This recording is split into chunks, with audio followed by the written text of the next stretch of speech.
Why do you compare yourself to everyone? Not just occasionally, but automatically, like your brain scans the room before you even realize it's doing it.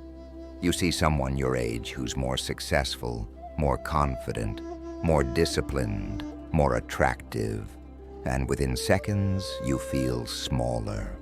And what's strange is, it doesn't even matter how well you're doing.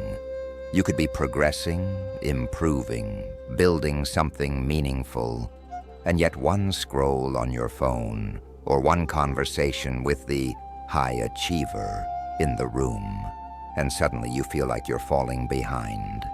Here's the part that matters. This isn't because you're insecure. It's because your brain is designed to measure status. Thousands of years ago, your position in the tribe determined survival. Higher status meant protection, resources, opportunity. Lower status meant risk. So your brain evolved to constantly evaluate where you stand. Who's stronger? Who's more respected? Who's more capable? That mechanism kept humans alive. The problem is, your brain still runs that ancient software in a modern world where you're exposed to thousands of people daily instead of a tribe of 150. So now you're not comparing yourself to a small circle. You're comparing yourself to the most exceptional 1% of the planet every single day through a screen. Of course, you feel inadequate. You're measuring your ordinary Tuesday against someone else's peak highlight. But it goes deeper than evolution. Comparison becomes painful when it attaches to identity. At some point in your life, you learned that being better meant being safer. Maybe praise only came when you achieved something. Maybe you were compared to siblings. Maybe you felt invisible unless you stood out. So your brain built a rule. I must outperform to be valuable. And now every room becomes a scoreboard. Every interaction becomes subtle competition. And here's the exhausting part. You don't even want to compete, but your brain keeps doing it anyway.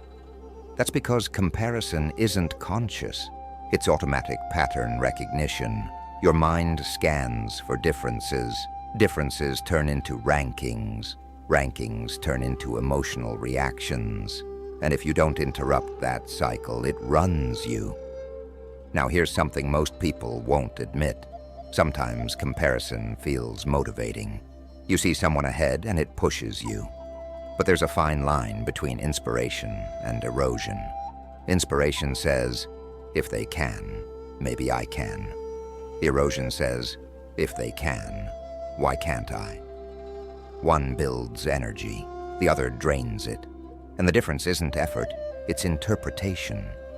So let's talk systems, because telling you to stop comparing is useless. System 1 is called controlled exposure. If you constantly consume people who trigger inadequacy, your brain will constantly activate threat mode. You don't need to unfollow everyone, but you do need to notice patterns. Who leaves you inspired? Who leaves you deflated? Curate your inputs like your mental stability depends on it, because it does. System 2 is shift the metric. Comparison hurts when the metric is vague. Success, attractiveness, status. Those are infinite ladders.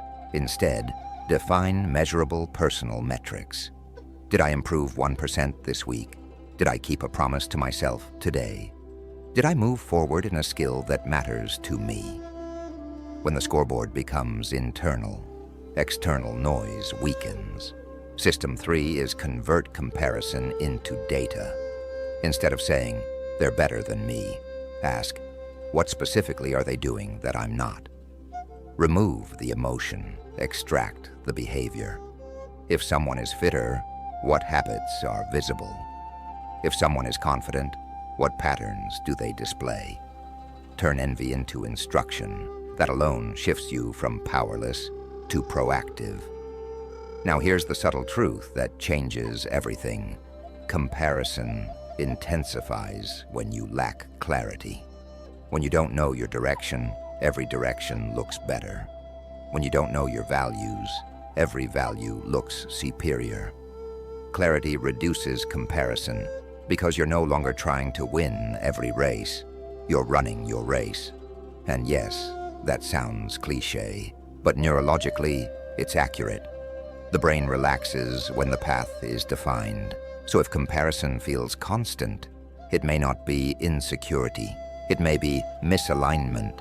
You're consuming goals that aren't yours, chasing standards that don't fit, measuring yourself against lives you wouldn't actually want if you saw the full picture. And here's a slightly uncomfortable question. If you achieved the life of the person you compare yourself to, would you truly want the trade-offs that come with it? Their stress, their pressure, their sacrifices, their private struggles you don't see? Probably not entirely. We romanticize outcomes and ignore costs. That distortion fuels dissatisfaction. Now let me normalize something. Comparison never fully disappears. It's human. The goal isn't elimination, it's management. When you notice it happening, instead of shaming yourself, label it. Status scan activated. That small awareness creates distance. Distance reduces emotional intensity. Emotional intensity is what turns a passing thought into a spiral. And here's the final reframe. The fact that you compare yourself means you care about growth. Truly stagnant people don't compare, they settle. The discomfort signals desire, but desire without direction becomes anxiety, so give it direction, build systems, define metrics, limit toxic inputs, extract data instead of emotion. And most importantly, remember this: you are comparing your entire behind-the-scenes reality to someone else's edited projection. That equation will always feel unfair because it is. You are not behind. You are exposed to too much information about people you were never meant to measure yourself against. Narrow the lens. Refocus the metric. And the next time your brain scans the room and tries to rank you, pause and ask one simple question. Compared to who, and according to what standard? Most of the time, you won't have a clear answer. And when the standard becomes unclear, the comparison loses authority. You don't need to be better than everyone. You need to be aligned with yourself. And that shift, subtle but powerful, is where comparison stops controlling you and starts teaching you instead.